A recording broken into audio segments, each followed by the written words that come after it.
Welcome to Inspirational Leadership.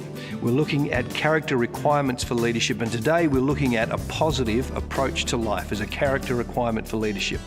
It's like that picture of when Paul is on the ship, he's on his way to Rome, they're in the midst of a huge storm, everybody's frightened, the sailors that fear they're going to lose the prisoners. God gives Paul a message, a vision, and Paul stands up on the deck, gathers them together and says, don't lose your courage, keep your courage. This picture of, because God is with us, be strong, be positive, be courageous.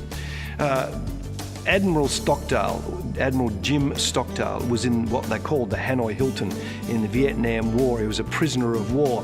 And he was being interviewed about the prisoners that died, and many prisoners died, and some survived the dreadful situation of those prisoner of war camps. And he was asked by Jim Collins, so who died? And he said, oh, that's easy. The optimist died. Now, that's not what you're expecting, is it? Because you're expecting it's the pessimist that died.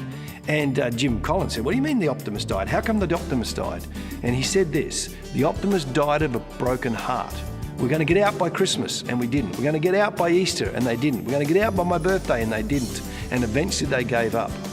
Jim Stockdale's response was, you're not going to get out, deal with it. In other words, be positive about where you are, but don't just be a glib, shallow optimist that everything will be okay.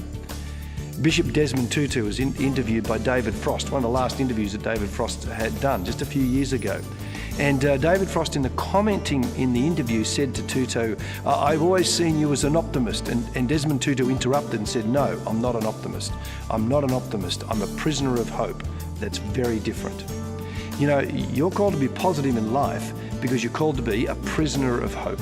As a prisoner of hope in your leadership, you won't give up easily. You won't just become a pessimist and negative because you know that God is with you.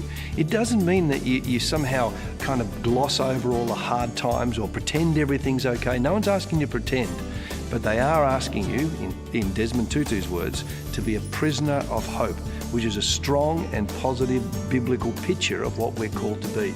The reflection today is, where are you called to be a prisoner of hope? And where are you losing that? Consider where you need to be positive in your leadership and positive in life and be a prisoner of hope.